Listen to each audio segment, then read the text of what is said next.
Ermənistanın kapitulyasiya aktı necə oldu, baş verdi? Çünki cəmiyyətdə bir elə böyük narahatlıq var idi o vertolyot vurulandan sonra. Sonra Ermənistan kapitulyasiya aktını imzalayandan sonra Rusiya sülh məramları xalq bayram eləyirdi, amma yenə də inam sona qədər ki, doğrudan mı bitdi deyə bir şey var idi.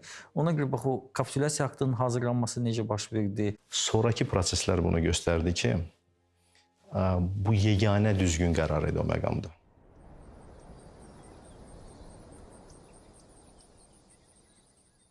Bunu həmin gün, həmin məqamda təbii ki, tam aydın şəkildə görən məhz cənab prezident idi. Mən onu da gizlətmək istəmirəm. Mən desəm ki, bilirsiniz, biz hamımız 100% əmin idik. Elə biz düşündüyümüz, planlaşdırdığımız kimi də hər şey baş verəcək. Yox, hər birimizdə də bəlli bir narahatçılıq var, təbii ki. Ancaq mən tam səmiyyətimlə deyirəm və daxili çoxsaylı müzakirələrimiz olmuşdur.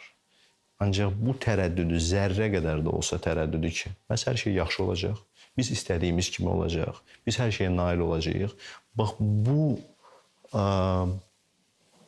hissi zərrə də qədər olsa tərəddüdü heç bir müzakirələrimizdə cənab prezidentlə biz hiss etmədik. Bizim uğurlu əməliyyatımız artıq böyük nəticələrə gətirib çıxardı. Və nəyi, necə, nə vaxt etmək lazımdır, bunu mən bilirəm. Yəni, bu adam o qədər əmin idi. O qədər arxain idi. Və bu əminlik və arxainlik istər-istəməz bütün ətrafda olan insanlara da keçirdi.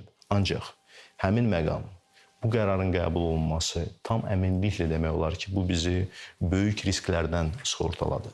Bu bizi böyük potensial fəlakətlərdən sığortaladı. Gəlin bir dəqiqə, mən başqa məqamlara demirəm, yalnız bir neçə mövcud ssenari. Birinci məsələ ondan ibarətdir ki, bəli, erməni ordusu zəifləmişdir. Bəli, bizim ordumuzun tam üstünlüyü var idi. Ancaq eyni zamanda bu artıq noyabr ayıdır. Təsəvvür edin ki, mən elə Ağdam istiqamətini qoyuram kənara, orada çox ağır minalanmış istiqamət. Ağdam istiqamətini hətta deyək ki, bir dəqiqəlik kənara qoysaq, Kəlbəcər, Laçın. Biz oranı, iqlimini, coğrafiyasını, yollarını hamımız bilirik. Bu, bilavasitə Ermənistan ərazisi ilə həmsərhəd ərazilərdir.